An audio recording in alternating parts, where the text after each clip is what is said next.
Halo bro, apa kabar? Lebah memiliki 3 jenis anggota koloni, yaitu lebah pekerja, lebah ratu, dan lebah jantan. Lebah jantan tidak memiliki sengat atau kelenjar lilin dan tidak memiliki tugas lain dalam koloni.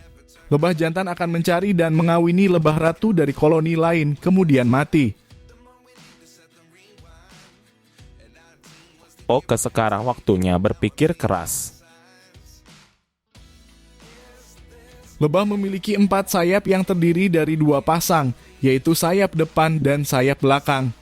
Sayap depan lebih besar dari sayap belakang dan bisa saling mengait dengan bantuan struktur yang disebut hamuli. Hal ini membuat sayap lebah bisa bergerak secara sinkron dan efisien saat terbang. Lebah memiliki 6 kaki yang memiliki fungsi yang berbeda-beda, seperti membersihkan mata, mengumpulkan serbuk sari, membentuk lilin, atau menggali tanah. Lebah memiliki rambut halus di seluruh tubuhnya yang bisa melindungi tubuhnya, menangkap serbuk sari atau nektar, dan memberi warna atau pola pada tubuhnya. Lebah memiliki pita-pita warna di tubuhnya yang berfungsi sebagai peringatan terhadap potensi ancaman dan menunjukkan bahwa lebah memiliki racun yang bisa menyengat. Lebah pekerja adalah lebah betina yang tidak bisa bertelur, tetapi bertugas melakukan berbagai pekerjaan dalam koloni. Lebah pekerja tidur di malam hari dan bekerja di siang hari, dengan tugas yang berbeda-beda tergantung pada usia dan kebutuhan koloni. Lebah pekerja hidup sekitar 6 minggu. Lebah ratu adalah lebah betina yang bisa bertelur dan menghasilkan generasi lebah berikutnya. Lebah ratu mendapat perawatan khusus dengan diberi makan royal jelly sepanjang hidupnya. Royal jelly membuat lebah ratu lebih besar, lebih subur, dan lebih panjang umurnya daripada lebah pekerja. Lebah jantan adalah lebah yang berasal dari telur yang tidak dibuahi dan bertugas membuahi lebah ratu. Lebah jantan tidak memiliki sengat atau kelenjar lilin dan tidak memiliki tugas lain dalam koloni. Lebah jantan akan mencari dan mengawini lebah ratu dari koloni lain, kemudian mati. Lebah mendapatkan semua nutrisi dari serbuk sari dan nektar, yang keduanya merupakan produk tanaman. Serbuk sari mengandung protein, vitamin, mineral, dan lemak. Nektar mengandung karbohidrat, air, gula, asam amino, dan senyawa aromatik. Lebah mengumpulkan serbuk sari dengan kaki belakangnya yang berbulu dan menyimpannya di sel polen. Lebah menghisap nektar dengan lidahnya yang panjang dan menyimpannya di crop.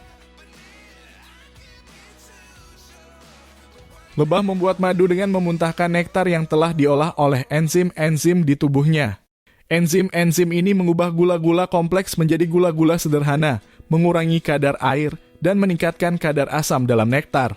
Hal ini membuat madu lebih tahan lama dan tidak mudah terkontaminasi oleh mikroba. Lebah bisa terbang dengan kecepatan antara 24 hingga 32 km per jam dengan menggunakan sayap-sayapnya yang bisa bergerak maju mundur, naik turun, dan berputar. Sayap lebah harus mengepak sangat cepat untuk menghasilkan gaya angkat tambahan. Lebah terbang lebih lambat saat membawa serbuk sari yang dibutuhkan untuk membuat madu. Sayap kecil lebah harus mengepak 12.000 hingga 15.000 kali per menit untuk bisa tetap melayang. Hal ini karena sayap lebah tidak cukup besar untuk menghasilkan gaya angkat yang seimbang dengan gaya berat tubuh lebah.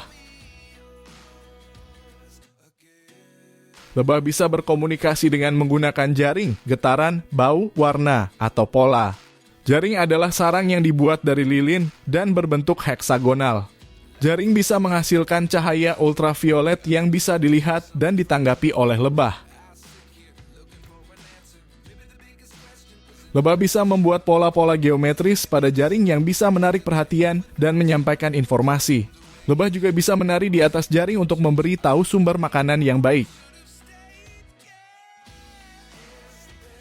Lebah juga bisa mengirimkan getaran ke jaring untuk memberitahu kehadiran ajakan kawin, permintaan makanan, atau peringatan bahaya. Lebah betina akan merespon getaran sesuai dengan maksud lebah jantan. Lebah ratu kawin sekali seumur hidup. Saat langit cerah, ratu lebah akan terbang setinggi-tingginya dan para lebah jantan mengejar lebah ratu. Lebah pejantan yang mampu mengejar lebah ratu akan mengawininya. Setelah kawin, alat kelamin lebah jantan akan terputus dan ia akan mati.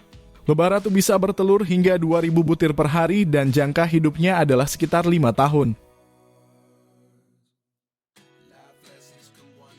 Lebah pekerja rela mati untuk mempertahankan sarangnya saat diserang oleh tawon. Lebah pekerja akan menyengat tawon dengan sengatnya yang terlepas dari tubuhnya, sehingga menyebabkan lebah pekerja mati. Sengat lebah pekerja juga mengeluarkan feromon yang bisa memicu lebah pekerja lainnya untuk menyerang tawon.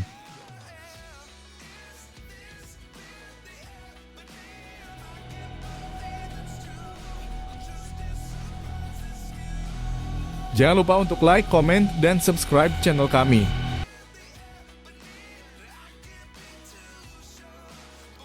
Lebah memiliki pola tidur dan aktivitas yang berbeda-beda tergantung pada jenis dan peran mereka dalam koloni. Secara umum, lebah tidur di malam hari dan bekerja di siang hari. Berikut adalah beberapa fakta tentang waktu tidur dan bekerja lebah. Lebah pekerja biasanya tidur di malam hari selama 30 menit hingga 1 jam di dalam sel-sel sarang. Lebah pekerja juga bisa tidur siang saat cuaca buruk atau tidak ada sumber makanan. Lebah pekerja bisa tidur dengan posisi berdiri atau tergantung pada kaki mereka. Lebah ratu tidur lebih lama daripada lebah pekerja, yaitu sekitar 5 hingga 8 jam per malam. Lebah ratu tidur di dalam sel khusus yang lebih besar dan lebih dalam daripada sel-sel lainnya. Lebah ratu juga dikelilingi oleh lebah pekerja yang menjaga dan memberi makan lebah ratu. Lebah jantan tidur lebih lama daripada lebah pekerja dan lebah ratu, yaitu sekitar 8 hingga 10 jam per malam. Lebah jantan tidur di luar sarang, biasanya di bawah daun atau di celah-celah tanaman. Lebah jantan juga tidak memiliki sengat atau kelenjar lilin, sehingga mereka tidak bisa membantu pekerjaan koloni. Jangan lupa untuk like, komen, dan subscribe channel kami. Sampai jumpa di video berikutnya.